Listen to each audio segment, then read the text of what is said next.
Welcome to the Sparky Coach podcast. This platform was built by Sparkies for Sparkies. We simply exist to make business owners more profitable, or businesses more profitable and more predictable. So we want to work with people that work hard because we love working hard too, that work smart because you got to be on top of the business, people that are kind because no one likes a dickhead. Am I right? People who want results because that's what we're here for, right? And people who want to be part of a like-minded community. So if you're interested in hearing more about the platform, please reach out and enjoy the podcast. Sparky Coach Pod, Crow Doggy Dog here with Cam Doggy Dog. What's up? Woof woof. Up in the grill, up in your face. Just look at yourself in the mirror and say, woof, woof, I am the big dog. Woofity, woofity. I wonder if people do that. Can you let us know, is that helpful for you? Yeah. Sometimes you got to do what you got to do. We're talking today about while you're here. This gets a absolute bad rap, not a glad rap, a bad rap. This gets a bad rap. And you see people all the time go, oh, like, you know when you're busy and someone says, like, while you're here, it's super annoying. Like let's face it. But the customer or client they can't be the issue. This has to overarch into, you have to treat every job like you're quiet, or you have to treat every client like you're quiet. If you can't run like that, you are probably inherently too busy. So that's something you're going to hear from us a lot. You have to treat every client like you're quiet. The fact that you can't fit it in is not the client's problem. So just picture you're at a coffee shop. And let's say the coffee shop's opening hours are 7 till 5. And let's say you've come in for lunch, right? This is you living your best life. This is you living La Vida Loca, listening to Ricky Martin, ole, ole, ole on the way over. You're just frothing on life, right? Maybe you got a shirtless photo of Ricky up on your dashboard. I don't know what you got, right? But maybe he's your screensaver. But you're having a great day and you have lunch, it's 12, and you finish lunch at 2, and you're like, maybe I'll have a avocado, maybe I'll have a coffee, maybe I'll have a cup of tea, maybe I'll have some dessert, right? And so there's got plenty of opening hours left. Now imagine you asked for that. You're like, because that's the same thing, right? It's the same concept. While you're here, I wasn't planning on, but I'm going to. I'm a bit peckish still. I'm a bit peckish. Now you can argue that restaurants have, they have seatings 12 till 3. That's great, but they're not rude. They're never rude. You're never the problem. And I want to highlight something. If you order something extra, they add it to the bill. So a lot of people's problems with while you're here, they think people want free stuff. And if you've got the kind of clients that want free stuff all the time, you got the wrong clients. Like that is not your ideal client. Somewhere in your ideal target market, you have fallen into bottom feeders. And that's cool, but make sure so a lot of the while you hear pain is self-inflicted from being too busy, self-inflicted from not pricing on the spot, self-inflicted from just doing it and sending a bill in 3 months' time when the full moon is out. And maybe it's 9 p.m. on a Thursday night. Maybe I'll send my invoices while I'm watching the Sharkies win the grand final 2025. Maybe that's prophetic. Is that prophetic? It's optimistic. But, so a lot of the pain is self-inflicted. And I just want to make sure everyone's on the same page. Don't make the client or customer the problem. And, if you can't get it in on that time, can you price it and say, I'll be here on Wednesday? There should be the most important job is the one you're at. Like, let's face it, that's true. But sometimes you do have a stacked schedule. So sometimes, your best efforts to put that extra day in, you might not have that extra day because you've got to be at a certain job, next. And this is why it's so important to sort of this brings up so many issues. Can you if this is happening every day, like people are trying to add stuff and you're like, CC, no English, just boosting down the road, right? Like you're getting away from immigration, just like, get me away from these guys. Like if you're consistently running away from work, it's probably a hiring indicator. You never started out desiring to shut people down when they ask for things, right? You would have started out and this is what comes back to the original point. You have to treat everything like you're quiet. If you're quiet, you're getting back to that text message. If you're quiet, you're answering that phone call. If you're quiet, you're going to site and you're quoting that job. Make no mistake, the conversion rate when you're on site, delivering the information, able to communicate rawly, freely, openly, honestly with the client, you'll land a lot more jobs like that. That's a huge play. If you can go to site, you should. if you're too busy, I get it, but like, you take track, like put it in your notes app on your phone. The amount of times you sit in front of someone and able to communicate, oh, that's those 3 PowerPoints. This is a funny story, but we'll get to it another pod. But those 3 PowerPoints, $1,500 because of X, Y, Z. That's great. Now I can communicate to you why those 3 PowerPoints are 1,500 and not 600 like our price book says, because we've got to do this, this, this, and this. So if you can land it on the spot, land it. Don't waste your time driving around being really busy. And some of us, like hypothetically, some of us drive around from jobs to quote. We get the quote back in 2 weeks, 3 weeks, 2 days, 3 days, whatever. And we spend all this time and all this energy and all this effort and all this money on things that don't eventuate or that aren't fruitful. Yet, when we've got a paying client and they ask for us to do something extra, we're like, oh God, you're killing me. We make that the issue. So sometimes you can make the wrong clients the issue because you make the right clients the issue because you're busy with the wrong clients. So be very, very, very, very careful. But while you're here, I want to shed light to it. I want to give a bit of appreciation to it. I think it's awesome. It's like, you're doing a good job. Can I get dessert? I've really enjoyed lunch. Can I have an avocado? I love my double PowerPoint Clipsal Classic, slightly off color. It's a bit yellow. It's been in the van for some time. Can I get another one or two of those ones in the office, right? Do you have any more slightly yellow ones? Some UV faded ones. It's a really interesting one. That was a shout out to the people. When you start business and you're stripping out stuff like a job and you're like, yes. I might use that. And then like 5 years later, you open the garage or something, or you open your warehouse. You're like, why on earth would I keep this? Who's going to want a secondhand quick connect? Anyway, that's my. Or it's like the mismatched 413. So you've got the plug base, but you don't have the correct base, and you're like, we'll just manufacture another brand on the back of this one and jam it on. Bit of duct tape never hurt anyone. Yeah, don't do that. I was kidding. Yeah. Anyway, what do you think? While you're here, firstly, I think it's the ultimate compliment. So I think it needs to be looked at as, rather as an inconvenience, as a compliment to you as a business owner, you as the technician, your team, insert person doing the job here. So rather than being like, be like, well, that's positive. It's praise from the client, being like, hey, this is really good.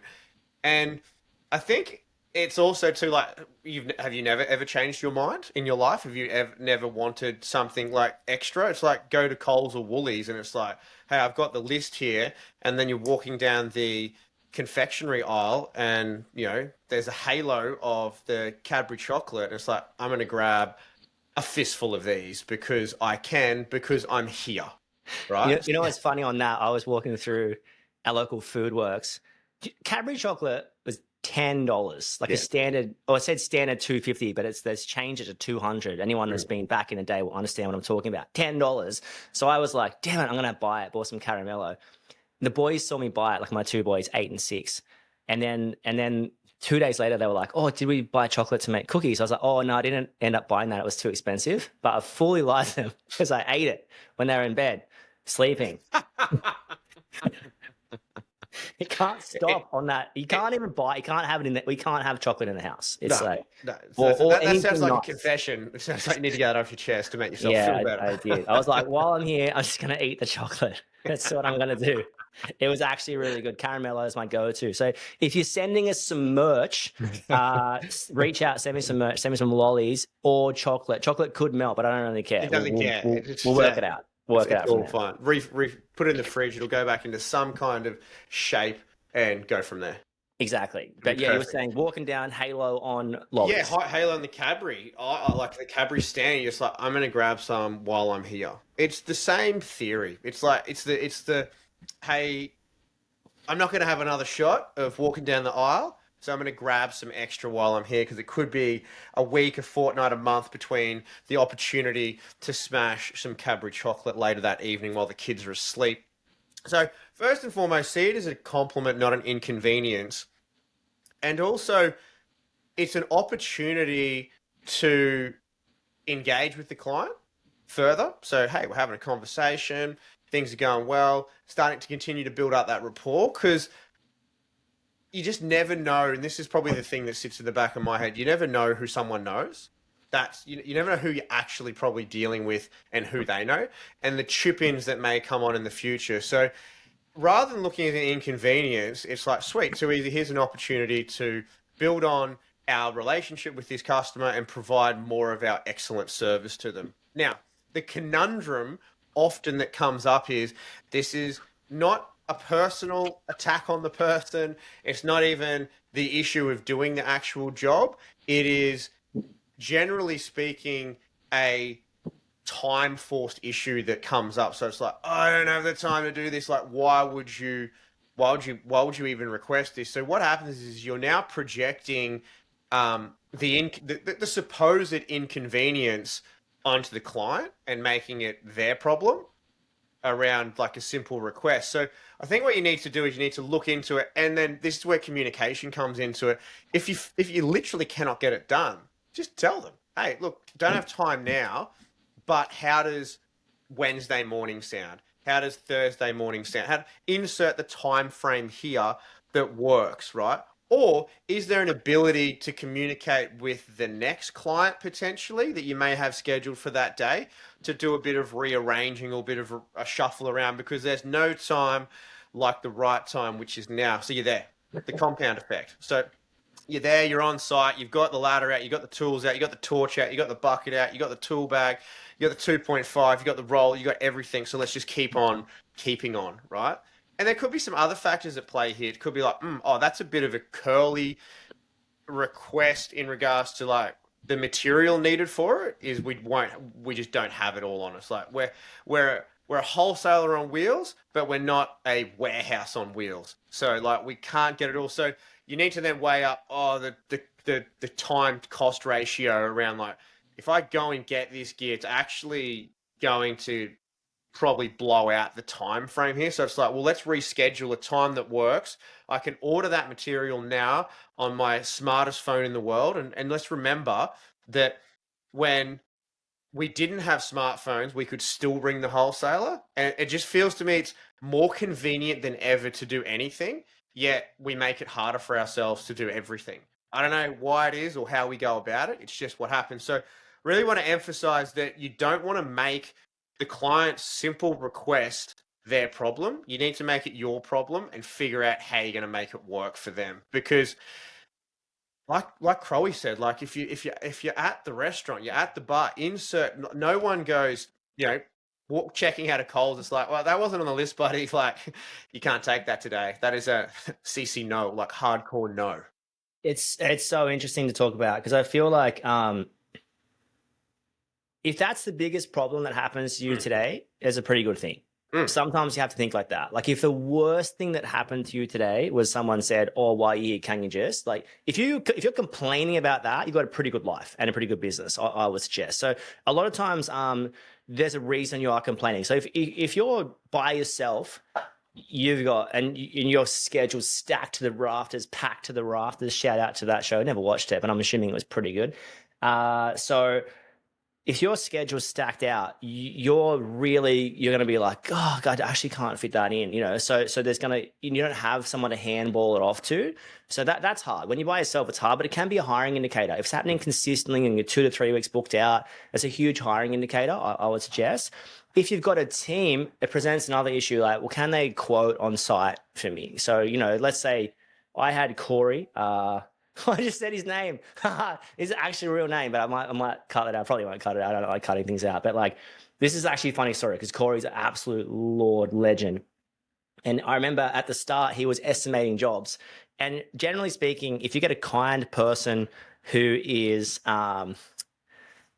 a kind person who's optimistic, which is most business owners, I would suggest, and who's optimistic in their ability and who's generally young in the trade, they'll be like, "Oh, smash that out in 2 hours, I'll smash it out." And maybe your shoulders go back a little bit and you start flexing your biceps. When you say, "Oh, smash it out," you got your 2 kilo weights at Pilates, just flexing it, right? Maybe you're doing that, but like, I'll smash that. And I remember looking at his jobs and I was like, we said 2 to 3, and there was always like 4 to 5. And so I'd say most business owners are doing that. The while you hear you're cooking it because you're too kind, too optimistic, don't know your numbers, unable to give a price on the spot, unable to communicate numbers because you're unsure about numbers. So much falls back to your numbers. And when your staff members, they might need to know, we've got a really cool, we call it the mini quote checker. It's actually amazing. People use it daily. Bi-daily. Actually, bi-daily is every second day. You know what I mean? They use it a lot. But it's basically a great tool Twice for daily. yeah, it's twice. Did I say bi-daily? I meant twice daily, twice daily. It's a great tool that they can just be, hey, the price book says 400, just like this it's a Queenslander, got to get up here, it's single skin wall, all this kind of stuff. Hey, send me a message if you've ever drilled through a single skin wall thinking it was a double skin. Happened to me at my brother-in-law's house. Blank plate. You know what's going to look good there? A mounting block. Yeah. It's going to look fantastic. But yeah, it's very, very interesting. So if you're by yourself, you got to land that baby. You got to learn to communicate numbers. How do you learn to communicate numbers? This is how I learned. You measure everything, and you look at the things that are low or negative, or you lost money on or are really low on, and you're like, fuck, I'm tracing that back to my ego, thinking I could get it done in time, or my insecurity because I couldn't communicate money. Nothing will teach you numbers like looking at your own numbers. That'll teach you so much so quick, because you'll start to piece things together. Your mind will go crazy. Like you think, oh my God, I'm doing the same thing again. I said 300 at 600. So now I'm going, instead of saying 300, I have to say between 3 and 600. And I know it's going to be 6, but I've said between 3 and 6, so I feel bad. So you're on this journey of say 3 and lose money, say 3 to 6, and the client, you're instilling no confidence in the client, because the client's like, well, is it 3 or 6? And you're like, oh, I don't know. And then you get to a point where you say 6 really confidently. Actually, you get to a point where you say 7 or 800 really confidently. And that's just the journey and trajectory of numbers. So yeah, you're gonna, you have to sort of, I don't know, as a wrapping it up, because we might talk about it more, but like, you have to treat everything like you're quiet. If you're quiet and someone adds something, you're like literally praising the trade gods. Now, if you're busy and the client adds something, you are throwing rocks at the trade gods. You wouldn't want to do that, because they might smite you, which is not going to be fantastic for life and business. So you've got to look at it and be like, if one thing can be a blessing and a curse in the same sort of breath, like, hey, in this situation it's good, this is bad, you got to double check that, because it's not a bad thing. It's not a bad thing that someone's wanting you to do more work. So you treat every job like you're quiet. You're answering the phone good. You're getting back to you. You're incredibly responsive. You're going over and above. You're getting the quote out. When you're quiet, what do you have to do? Well, if you're quiet and you have no work for tomorrow, and someone calls you at 4 o'clock, or that's a client, you're on a job and the client adds something, you probably get the quote out so you can get it approved so you can do the work for tomorrow. That's probably what you would do. So if you can't act like that, there's probably a reason for that, and you need to check that, because but yeah, I just think like, don't make a good problem a bad thing. And if you've got time to complain, and this ties in, I see a lot of people on socials like posting Insta stories and stuff like that. If you got time to do an Instagram story and time to film yourself, responding to questions that people asked you, but you can't respond politely to why you're here, you got some serious issues at that. So it's a lot of us can get done, or if you're scrolling through socials mindlessly, but you're making that's a problem. Don't make the client adding more work a problem, So go through and be like, why is it a problem? Oh, I didn't get charged. I didn't pay for it. Okay, cool. Well, maybe you can communicate that effectively. Why is it a problem? Oh, because I'm busy. Oh, maybe it's a hiring indicator. Why is it a problem? Oh, because I had my apprentice and that was it was a 1-person job, not a 2-person job. Or I only had 1 person, it was a 2-person job. Cool. Well, let's train you to rebook that in. Let's train your staff to rebook that in and communicate with the office. And like, that's what you want. So yeah, you want to be able to, while you're here, yeah, of course. Can you get it done on the spot? Perfect. If you need to get materials from the wholesaler, this is interesting, obviously coming from a city, there's a wholesaler around every corner. You could throw a rock from wholesaler to wholesaler. Coming from a more rural perspective, maybe you can't. So you got to weigh up where you are in that situation. But like, maybe you go, yeah, it's $400. I got to get this from the wholesaler. It'd be add an extra $100. Do you want me to do that? Or you want to do that? Or, maybe you can communicate that, So don't apologize. The job has to be profitable. And the client, a lot of times on the while you hear stuff, a 10% net profit might be 800, and a 20 might be 880, and 30 might be 960, or, insert sort of ratios here. So the difference between 20 and 40% net profit is 300 or 390 or 500 or 600 or 900 or 1,010. If you're there and the client's going to pay 900, or they'll probably pay both of those things. So you've really got to weigh it up and work out what the core issue is. What did that bring up to make you feel so upset?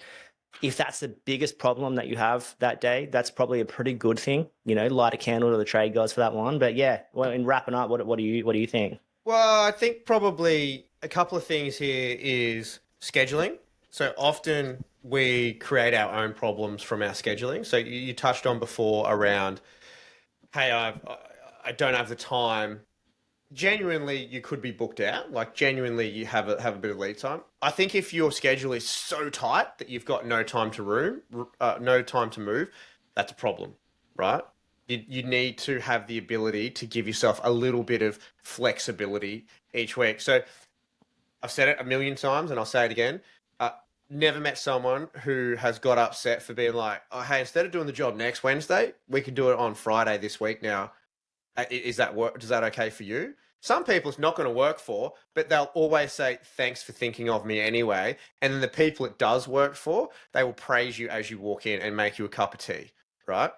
So having a look at your have you got a problem with the way you're scheduling? Are you creating these time pressures on yourself by having no room to move at all? And this isn't to say you go then schedule just one job a day every day of the week. It's to give yourself a bit of, this might be like, hey, we just don't schedule anything on Thursday or Friday, for example, or Monday, whatever day it is, insert the day here to give yourself that little bit of breathing room around it. The other one too is prioritization. I think you may need to look at yourself in the mirror and being like, I know you touched on it with like the socials or scrolling or performing or creating content or whatever it is. In that sense, I think you could insert lots of bits and pieces here. Are you prioritizing the important things? And I would say, and I would argue that prioritizing additional work on a job that you are already on, that the client is already paying for you, is probably sitting near the top of the mountain, like in the, in the spectrum of the top 10% of things that you're doing in business. So I think sometimes it's just like maybe a little bit of a check yourself reality to be like, hey, have I lost sight of what my priorities are? And is there an underlying sort of like my projection of like, I can't believe this person is making me do this? Is there an underlying like, hey, I need to stop, slow down and get myself back in order, to being like, instead of, if you take yourself back to, I think this is a really good measure, take yourself back to when you first started your business. And if you sat there and wrote down like why you did it, thought about how you did it, if you're still not performing that way, and I'm going to say everyone's probably guilty of it all, because we all, like, things happen in life, things change and all that. I think you need to have a look and be like, am I like presenting the best version of myself all the time, the best business owner, the best sort of Sparky that I wanted to be and what we set out to achieve? And then I think that might give you a bit of a like, a bit of a kick up the bum maybe potentially, to be like, hey, I need a bit of a reset of where my prioritization is sitting. I love that. It just, my head's going crazy. I'm thinking like, we should do a couple of next pods on capturing variations service and capturing variations project. And that'd be very interesting and ties right in. But this, I don't want this to be seen as a, I guess it is a variation in a nutshell, but it's more like the spirit and ethos that you operate with. Be kind, be consistent, be polite, get your product awesome. Make sure your product is awesome. We're on repeat. And then rock and roll. So wrapping up, I'm just going to stick with my sort of initial conversation. Act like you're quiet. If you can't act like you're quiet and you're not, that's the kind of service you want to provide. If you can't do that, you got big issues. And as Tupac says, it's time to make some changes. Peace. Yeah. All right. See you guys. That's a wrap on another podcast. Whatever you're doing, don't be too busy to stop and check if you're making money. And above all else, you know the rules. Be kind. See you soon.